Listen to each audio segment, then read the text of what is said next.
Mesmerizing wedding collection. Tejaswini by Chungat Jewelry. Edassery jewellery Kalady. ഏറ്റവും കുറഞ്ഞ പണിക്കൂലിയിൽ ലൈറ്റ് വെയ്റ്റ് 916 സ്വർണ്ണാഭരണങ്ങൾ ലഭിക്കുന്ന കാലടിയിലെ ജനപ്രിയ ജ്വല്ലറി ഇടശ്ശേരി ജ്വല്ലറി കാലടി. അർഹതപ്പെട്ട 7 കുടുംബങ്ങൾക്ക് സ്വന്തമായി ഭവനമൊരുങ്ങുന്നു. അങ്കമാലി നഗരസഭയിലെ BJP കൗൺസിലർ AV രഘു സേവാഭാരതിക്ക് വിട്ടു നൽകിയ 7 സെന്റ് സ്ഥലത്ത് വേങ്ങൂർ ഭവന സമുച്ചയത്തിന്റെ ശിലാസ്ഥാപനം നടന്നു. പൊതുപ്രവർത്തന രംഗത്ത് എന്ന പോലെ സഹജീവി സ്നേഹത്തിലും മാതൃകയാവുകയാണ് അങ്കമാലി നഗരസഭ 10ാം ward councillor AV Raghu. MC റോഡിന് സമീപം ലക്ഷങ്ങൾ വിലമതിക്കുന്ന 7 സെന്റ് ഭൂമി സൗജന്യമായി സേവാഭാരതിക്ക് വിട്ടു നൽകുകയായിരുന്നു രഘു. ഈ ഭൂമിയിൽ 7 കുടുംബങ്ങൾക്ക് സ്വപ്ന ഭവനം ഒരുങ്ങും. 5000 ചതുരശ്ര അടി വിസ്തൃതിയിൽ 3 നിലകളിലായാണ് വേങ്ങൂർ ഭവന സമുച്ചയം നിർമ്മിക്കുന്നത്. 1.25 കോടി രൂപയാണ് പദ്ധതിക്ക് ചെലവ് പ്രതീക്ഷിക്കുന്നത്. 1 വർഷത്തിനുള്ളിൽ നിർമ്മാണം പൂർത്തീകരിക്കുകയാണ് ലക്ഷ്യം. RSS എറണാകുളം സംഘചാലക് ആമേടമംഗലം വാസുദേവൻ നമ്പൂതിരി ശിലാസ്ഥാപന കർമ്മം നിർവഹിച്ചു.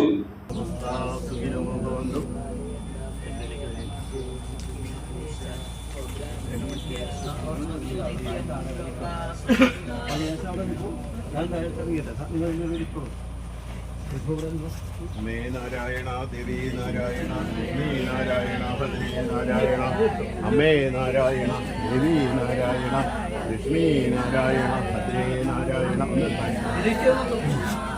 ഗിരീഷ്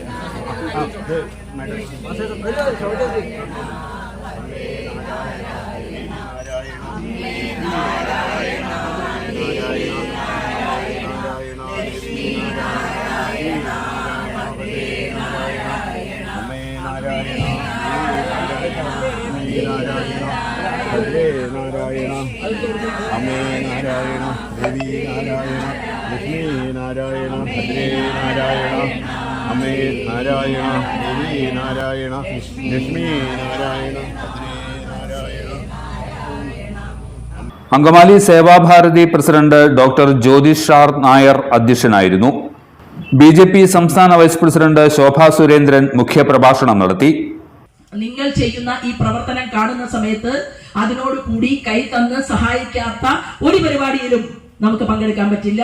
അതുകൊണ്ട് ഞാനും ഒരു 50,000 രൂപയ്ക്കും 25,000 രൂപയ്ക്കും ഇടയിലുള്ള ഒരു തുക ഞാനും എന്റെ മകളോട് പറഞ്ഞ് അത് ഈ പ്രദേശത്തേക്ക് എത്തിക്കും. പക്ഷേ അത് 1 മാസം 1.5 മാസമൊക്കെ കഴിഞ്ഞിട്ടായിരിക്കും. അപ്പൊ തീർച്ചയായിട്ടും ഇങ്ങനെയുള്ള വലിയ ഒരു പരിപാടിക്ക് നേതൃത്വം കൊടുക്കാൻ സേവാഭാരതിക്ക് സാധിച്ചതിന് ഞാൻ ഹൃദയപൂർവ്വം നന്ദി അറിയിച്ചുകൊണ്ട് ഞാൻ എന്റെ കൊച്ചുവാക്കുകൾ നിർത്തുകയാണ്. ശ്രീമാൻ രഘുവിനെ കുറിച്ച് ഇനി ഇതിൽ കൂടുതൽ ഒന്നും പറയാനില്ല. കാരണം ഇതിനു മുൻപ് സംസാരിച്ച വ്യക്തി പറഞ്ഞത് രഘു തങ്കമാണ് എന്നാണ്, അല്ലെ? തങ്കമെന്നോ മുത്തെന്നോ പറഞ്ഞു. അപ്പോ എന്താ അതിനർത്ഥം? 916 ആണെന്ന് സദസ്സിൽ നിന്നും പറയുകയുണ്ടായി. ഇത് തന്നെയാണ് അഭിമാനം. ഇപ്പൊ രഘു ഏത് ചിഹ്നത്തിലാണ് മത്സരിച്ച് വിജയിച്ചത്, അല്ലെ? അപ്പൊ എനിക്ക് ഏറെ അഭിമാനം. കാരണം ഞാൻ വിശ്വസിക്കുന്ന പാർട്ടിയിൽ താമര ചിഹ്നത്തിൽ വിജയിച്ച ഒരു മനുഷ്യൻ സേവാഭാരതിയുടെ പ്രവർത്തനം കൊണ്ടാണ്. അതുകൂടി പറയാം. ശ്രീമാൻ രഘു മുത്തായതും തങ്കമായതും ഞാൻ മനസ്സിലാക്കുന്നത് കടന്നു വന്ന ആ നാൾ വഴികളിലൂടെ രഘുവിന് പകർന്നു കിട്ടിയിട്ടുള്ള നല്ല കരുത്തുകൊണ്ടാണ്. അതാവാൻ സാധിക്കുന്നത് അങ്ങനെയാണ് സംഘടന പഠിപ്പിച്ചിട്ടുള്ളത്. ആ സംഘടനയുടെ പാഠം അത് കൃത്യമായി ഉൾക്കൊണ്ടുകൊണ്ട് ശ്രീമാൻ രഘു മുന്നോട്ട് വരികയും അദ്ദേഹത്തിന് ഇത്തരത്തിലുള്ള ഒരു വലിയ കാര്യം സമർപ്പണം എന്ന രീതിയിൽ ഇവിടെ ചെയ്യാൻ സാധിക്കുകയും അതിനുള്ള ഒരു സാഹചര്യം ഈശ്വരീയ അനുഗ്രഹമായിട്ട് കിട്ടിയപ്പോ ഇനി അദ്ദേഹത്തെ ആരും ഒന്നും പറയേണ്ട കാര്യമില്ല. കാരണം നമ്മുടെ സുഹൃത്തിന് ഇനിയും ശ്രീമാൻ രഘുവിനെ കുറിച്ച് പറയണമെന്നാണ് ആഗ്രഹം. അത് തന്നെയാണ് രഘുവിന് ഈ നാട്ടുകാർ മുഴുവൻ നൽകിയിട്ടുള്ള സർട്ടിഫിക്കറ്റ് എന്ന് മാത്രം ഇവിടെ സൂചിപ്പിക്കാനാണ് ഞാൻ ആഗ്രഹിക്കുന്നത്. രഘു എന്നുള്ള പേര് തന്നെ അങ്ങനെയാണ്, രാഘവനാണ് രഘു. അതായത് മര്യാദാ പുരുഷോത്തമനായിട്ടുള്ള രാഘവൻ. അത് നമ്മുടെ മുന്നിൽ അങ്ങനെ തെളിഞ്ഞു നിൽക്കുകയാണ്. കാരണം എന്തുകൊണ്ട് രഘുവിന് ഇത് നൽകേണ്ടി വന്നു എന്ന ചോദ്യത്തിന് ഒരു പക്ഷെ ഉത്തരമാകുമോ എന്നെനിക്കറിയില്ല. രാഘവൻ അങ്ങനെയാണ്. കാരണം രാവണന്റെ ദർപ്പത്തെ അടിച്ചമർത്തിക്കൊണ്ട് ആ ലങ്കയിൽ കുന്നുകൂടി കിടക്കുന്ന സ്വർണവും അതുപോലെ തന്നെ എല്ലാ സൗകുമാര്യങ്ങളും കണ്ടതിന് ശേഷം അനുജൻ ലക്ഷ്മണൻ രാഘവനോട് ചോദിക്കുന്ന ഒരു ചോദ്യമുണ്ട്.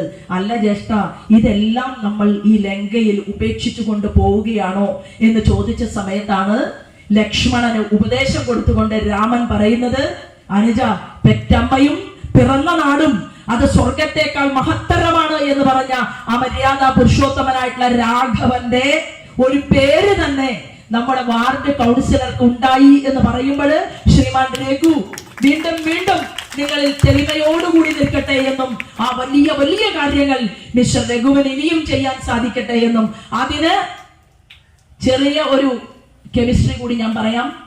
ഇന്ന് നേരത്തെ സൂചിപ്പിച്ചു, ഭാരതീയ ജനതാ പാർട്ടിയുടെ നേതൃത്വത്തിലുള്ള ഗവൺമെന്റ് ആണ് പ്രവർത്തിക്കുന്നത്. നിങ്ങൾ എല്ലാവരും ആലോചിച്ച് എത്രയോ കഴിവും പ്രാപ്തിയുമുള്ള ആളുകളൊക്കെ ഇവിടെയുണ്ട്. എങ്ങനെയാണ് അങ്കമാലിയിലേക്ക്, അല്ലെങ്കിലും അങ്കമാലിക്കാർക്ക് ഒരു പേരുണ്ട്, അങ്കമാലിക്ക് ഒരു പ്രധാനമന്ത്രി എന്ന് ആ സിനിമയിൽ തമാശയ്ക്ക് പറയുന്നതാണെങ്കിലും അങ്കമാലി പല കാര്യങ്ങളിലും തലയെടുപ്പോട് കൂടിയിട്ട് നെറ്റിപ്പട്ടം കെട്ടിയതുപോലെ ഈ കേരളത്തിന്റെ മണ്ണിൽ ഉയർന്നു നിൽക്കുന്നുണ്ട്. ഞാൻ വിശദമായിട്ടൊന്നും പറയുന്നില്ല. അങ്ങനെ അങ്കമാലിയിലേക്ക് കുറെ കാര്യങ്ങൾ അതിനെ കൊണ്ടുവരണം. കേന്ദ്രമന്ത്രിയെ ക്ഷണിക്കണം. ഇവിടെ മുഴുവൻ ആളുകളും ഇവിടത്തെ ഇരിക്കുന്ന ജോണിയേട്ടനെ പോലെ അതുപോലെ തന്നെ കുറെ എല്ലാ സംഘടനകളും ഇരിക്കുന്നുണ്ടല്ലോ. എല്ലാവരും ഒരുമിച്ച് ചില ആളുകളെയൊക്കെ കൊണ്ടുവന്ന് അങ്കമാലിക്ക് വേണ്ടിയിട്ട് ചില പദ്ധതികളും ഒക്കെ കൊടുത്ത് ഈ അങ്കമാലിയെ കൂടുതൽ സൂര്യശോഭയോടുകൂടി ഉയർന്നു നിൽക്കാൻ പ്രാപ്തമാക്കണം എന്ന് മാത്രം സൂചിപ്പിച്ചുകൊണ്ട് നിങ്ങളുടെ മുത്തും തങ്കവും ഒക്കെ ആയിട്ടുള്ള ശ്രീമാൻ രഘുവിന് ഹൃദയപൂർവ്വം ആശംസകൾ അർപ്പിച്ചുകൊണ്ട് ഞാൻ എന്റെ വാക്കുകൾ നിർത്തുന്നു. Vande Mataram. Angamaly Sevabharati general secretary CR Sudhakaran സമർപ്പണ സന്ദേശം നൽകി. നിരവധി പ്രമുഖ വ്യക്തിത്വങ്ങൾ ചടങ്ങിൽ വച്ചു തന്നെ പദ്ധതിക്കായി തങ്ങളുടെ സംഭാവന സമർപ്പിച്ചു.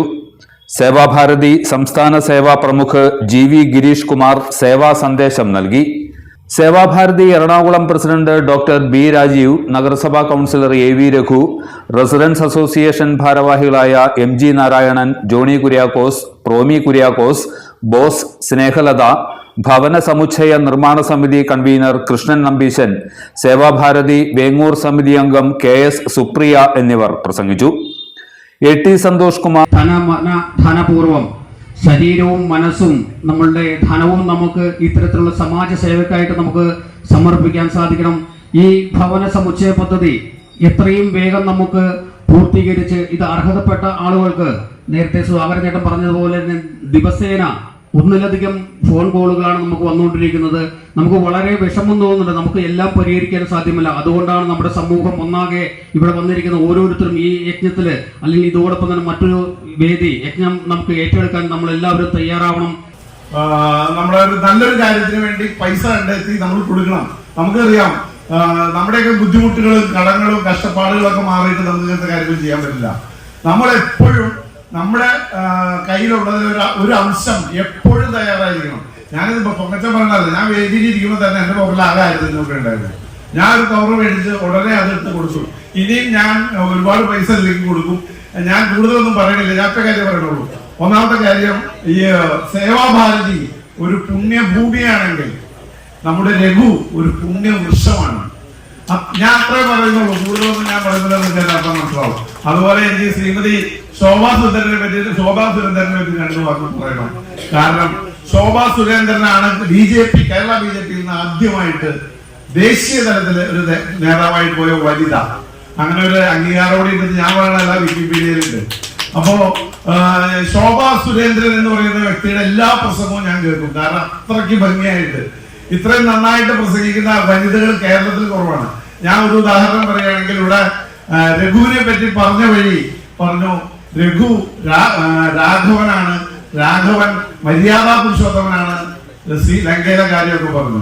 അതുപോലെ തന്നെ INA എന്താണ് എന്നൊരു സിനിമയിലെ ഒരു ഭാഗം കണ്ടപ്പോഴത്തേനും സുഭാഷ് ചന്ദ്രബോസിനെയും ഭഗത് സിംഗിനെ പറ്റിയൊക്കെ പറഞ്ഞു. അപ്പൊ എപ്പോഴും നമ്മള് എപ്പോഴും ശ്രദ്ധിക്കേണ്ട ഒരു കാര്യം, നല്ല അറിവ് മറ്റുള്ളവർക്ക് പറഞ്ഞു കൊടുക്കുക. ഞാൻ ചെറിയ കാര്യം പറഞ്ഞു നിർത്താം. ഈ ബോഗൻവില്ല എന്ന് പറഞ്ഞ ചെടികൾ കാണുമല്ലോ, ബോഗൻവില്ല എന്ന് പറഞ്ഞ ചെടിയുടെ പ്രത്യേകത, അത് പ്രതികൂല സാഹചര്യത്തിലാണ് അത് ഏറ്റവും കൂടുതൽ ശോഭിക്കുള്ളൂ. നല്ല വെയിൽ കിട്ടണം. നല്ല വെയിൽ കിട്ടിയാലേ അതിന് ഭയങ്കര ഭംഗിയാണ്. ലോകത്തിന്റെ പല ഭാഗത്തു നിന്ന് ഏറ്റവും കൂടുതൽ വെച്ചുപിടിപ്പിക്കുന്ന ചെടിയാണ് ബോഗൻവില്ല. ഈ ബോഗൻവില്ല ശരിക്കും ഒരു വൈൻ പ്ലാന്റ് ആണെന്നാണ് പറയുന്നത്. അത് കണ്ടുപിടിച്ച ശാസ്ത്രജ്ഞൻ, ഒരു ഫ്രഞ്ച് ബൊട്ടാനിസ്റ്റാണ് അത് കണ്ടുപിടിച്ചത്. അദ്ദേഹം അതിന് ബോഗൻവില്ല എന്ന് പേരിടാൻ കാരണം അദ്ദേഹത്തിന്റെ സുഹൃത്തിന്റെ പേരിട്ടു. നമ്മൾ സാധാരണ കണ്ടുപിടിച്ച സാധനത്തിന് നമ്മളെ അച്ഛന്റെ അമ്മയുടെ മക്കളുടെ പേരൊക്കെ ഇടുമ്പോൾ സ്വന്തം സുഹൃത്തിന്റെ പേര് ലൂയിസ് ഡി ബോഗൻവില്ല എന്ന് പറയുന്ന ആളുടെ പേരിട്ടു. അപ്പൊ ഈ ബോഗൻവില്ലയെ പറ്റി ഞാൻ പറയുന്നത്, പ്രതികൂല സാഹചര്യത്തിൽ നിൽക്കുമ്പോഴും കഷ്ടപ്പാടിൽ നിൽക്കുമ്പോഴും നമ്മൾ മറ്റുള്ളവരെ സഹായിക്കാനും ശോഭിക്കാനും നമുക്ക് സാധിക്കണം. അതിനുള്ള ഏറ്റവും നല്ല വേദിയാണ് നമ്മുടെ ഈ സേവാഭാരതിയുടെയും രഘുവിന്റെയും പ്രവർത്തനങ്ങൾ. എല്ലാത്തരം അഴുക്കിനെയും തുടച്ചു മാറ്റി സുഗന്ധം പരത്താൻ ഇനി എന്നെന്നും ഓർമ്മ പെർഫ്യൂംഡ് ക്ലീനിംഗ് ലിക്വിഡ്. വീടെന്നും സ്വർഗമാക്കാൻ ഓർമ്മ പ്രോഡക്ട്സ്. ഇതെല്ലാം എന്റെ കല്യാണത്തിന് വാങ്ങിയതാ. വാവ്, ഇതെവിടുന്നാ? നമ്മുടെ MV ചാക്കോ ജ്വല്ലറിന്ന്. 70 വർഷത്തെ പാരമ്പര്യല്ലേ? MV Chacko jewellers, Angamaly.